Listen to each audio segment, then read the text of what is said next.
C'est notre spécialiste de la bande dessinée qui est avec nous comme tous les matins sur Radio J, directeur de la rédaction du site Actua BD, Didier Passamonique. Bonjour Didier. Bonjour Ilana. Et je vous présente bien le matin. Oh, c'est formidable. Alors ce matin, on va parler d'un nouvel ouvrage que vous nous présentez, c'est Shanghai Dreams. En fait, il n'est pas tout à fait nouveau.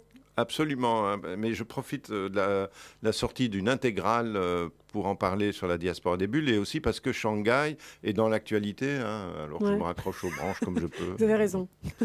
Donc Philippe Thirault et Jorge Miguel se sont intéressés au statut des Juifs de Shanghai, à Shanghai pendant la Seconde Guerre mondiale. Et donc, c'était quoi leur statut Oui, exactement. alors, parce que c'est vrai qu'on en parle assez peu. Hein. Oui, il faut un peu préciser, c'est pas exactement des Juifs de Shanghai. En fait, Polyakov a bien montré que les Juifs ont un petit peu disparu en Chine. Hein. Ils sont arrivés dès le Moyen-Âge sur la route de la soie et ils étaient tellement bien intégrés qu'ils sont devenus chinois complètement. Et ce qui permet à Polyakov presque de théoriser que si les Juifs sont encore là, c'est grâce aux antisémites, ce qui est un peu paradoxal. Et donc oui, revenons en Chine. Et là, on est pendant donc, la Seconde Guerre mondiale. C'est la guerre civile dans une partie du pays et dans l'autre, en Mandchourie, c'est l'occupation japonaise. Et c'est précisément dans la partie japonaise que se trouve Shanghai. Avant le conflit, alors qu'ils étaient rejetés partout, Shanghai s'est déclarée ouverte à l'accueil des Juifs fuyant le nazisme. C'est assez remarquable pour être signalé. Et se fait souvent rappeler aujourd'hui avec une pointe de fierté aux visiteurs étrangers de Shanghai. Cependant, le sort des réfugiés cantonnés dans un ghetto et livrés au bon vouloir de l'armée d'occupation n'était guère enviable.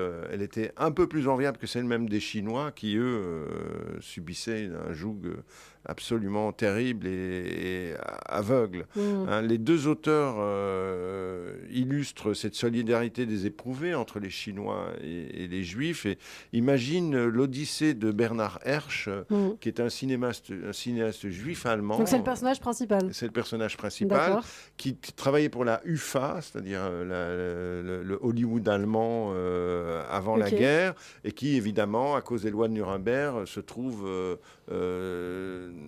écarté de toute production. Lui et son épouse, Hilo, qui venait d'écrire un scénario mélodramatique qui a été refusé, évidemment, par le pouvoir du Reich, puisque c'était une juive. Et donc, il décide d'émigrer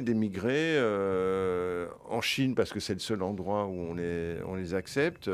Et au dernier moment, Hilo fait demi-tour en disant « Je ne peux pas laisser mon père seul à Berlin, il a besoin de moi, etc. » Et en fait, elle va disparaître dans la Shoah avec son père.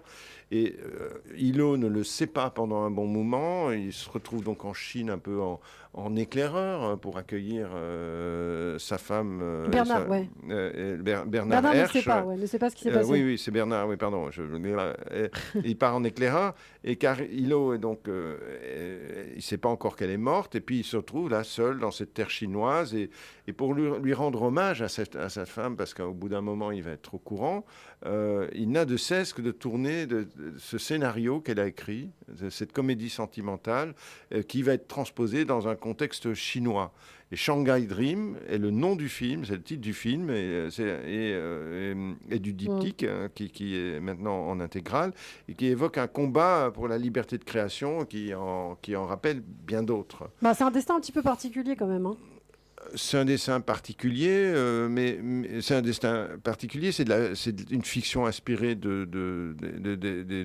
d'éléments vrais. Et ça permet de parler des Juifs de Shanghai, ce qui est rare dans la bande dessinée, parce que comme le rappelle Philippe Boukhara du Mémorial de la Shoah qui a écrit la postface, le statut des Juifs est un peu particulier. En fait, les Japonais ne se sont pas contentés de parquer les Juifs réfugiés en Chine. Il y a aussi des Juifs qui vivaient au Japon. Il faut préciser que le Japon était allié de l'Allemagne nazie. Absolument. Les Juifs étaient principalement à Kobe, et tous les Juifs de Kobe vont être déplacés à Shanghai, ce qui paradoxalement va les sauver, parce que Kobe va être rasé par les bombes américaines, et donc ça donne et ces Juifs de Kobe en fait venaient particulièrement de Lituanie, et en particulier grâce à un conseil japonais, un consul japonais qui s'appelait Shiune Shigihara. Et donc, à un moment, les nazis viennent voir pour éradiquer les Juifs, et les Japonais refusent parce qu'ils pensent que c'est une monnaie d'échange utile quand les Américains gagneront la guerre. Eh bien, c'est ce que raconte donc cette intégrale Shanghai Dream par Philippe Thirault et Jorge Miguel, comme vous dites. Miguel, aux éditions Humanoïdes Associés. Merci beaucoup Didier. On se dit à très bientôt sur À Radio J. bientôt Ilana.